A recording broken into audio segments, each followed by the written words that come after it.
রেখে যাইও না।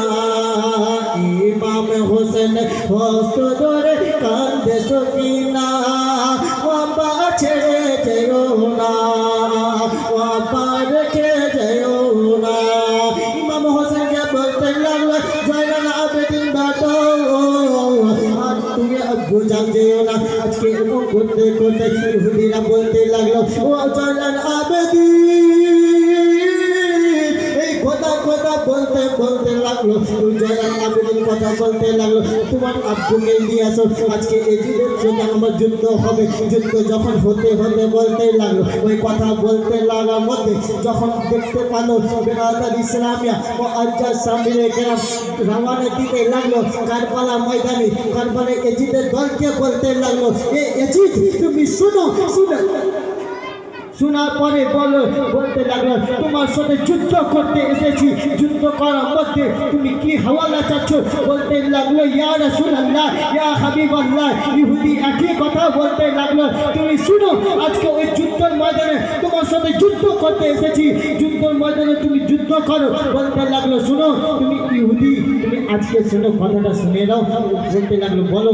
ইমাম হাসান এক কথাই বলতে লাগলো, ইমাম হাসান বলতে লাগলো আমাকে 2 রাকাত নামাজ পড়া আদায় করতে দাও। বলতে লাগলো ইমাম হোসেন, ওই কথা বলতে বলতে যখন 2 রাকাত নামাজ পড়া আদায় হয়েছে, বলতে বলতে লাগলো ইমাম হোসেনকে তোমাকে তো আজকে যুদ্ধের ময়দানে এসেছি, তুমি আজকে যুদ্ধের ময়দানে আমাকে রওনা দাও। বলতে লাগলো পরে জুমার নামাজ পড়েছে ভাই, যখন সিদ্ধাতে গেছে ইমাম হাসানকে যখন সরকারে কেটে করে মন্ডিকে এরকম করতে ইয়া রাসূলুল্লাহ, ইয়া হাবিবাল্লাহ গো, ওই কথা বলতে বলতে ইমাম হোসেন ফিরে একবার রওনা এলো।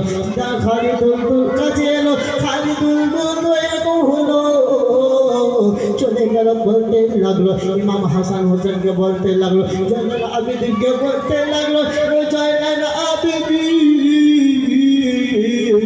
এই কথা বলতে বলতে যখন রওনা হলো আমার আব্বু জান বলো।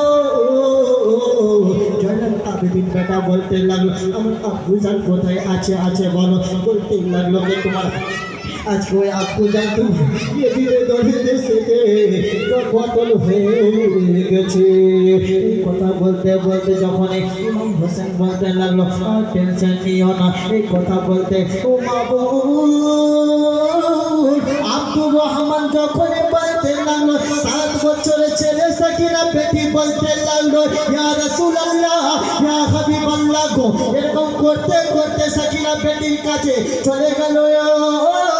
ও বেটি তুমি শোনো, তুমি আজকে কান্নাকাটি করো না ভাই। আজকে যখন দেখবেন ভাই দিল্লি মুম্বাই থেকে যখন একটা ছোট্ট ছেলেকে বলতে লাগলো ইয়া রাসূলুল্লাহ, ইয়া হাবিবাল্লাহ, এরকম করতে করতে আমার ছেলে ছিল ভাই। এরকম যখন বাইরে আসে, বাইরে যখন রওনা দিতে লাগলো, ওই রওনা দিতে দিতে দেখলো বললো আব্বু যান আমার কাছে খাওয়ার নিয়ে আসিও। বলতে লাগলো সাকিনা বেটি বলতে লাগলো ঠিক আছে বেটি, তোমার কারণে খাওয়ার নিয়ে আসবো, তুমি টেনশন নিও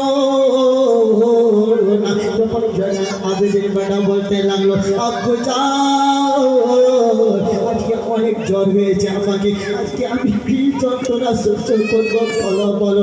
আজকে তুমি তো চলে গেলাম দুনিয়া ছেড়ে, আজকে ওই দুনিয়াতে তুমি যদি থাকতো সব থেকে ভালো হতো। আজকে কেউ যদি দাদা না থাকে বেরাদার ইসলামে আজকে ওর কোনো দাম নাই। বেরাদার ইসলামে ছেলেকে বলি কবি বলেছে মা মা বলো না, মা গো মা বলো না, মা মা বলো না, মা গো মা বলো না।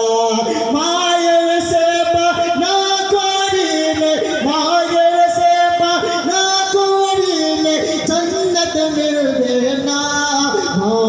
মা বলো না, মা গো মা বলো না, মা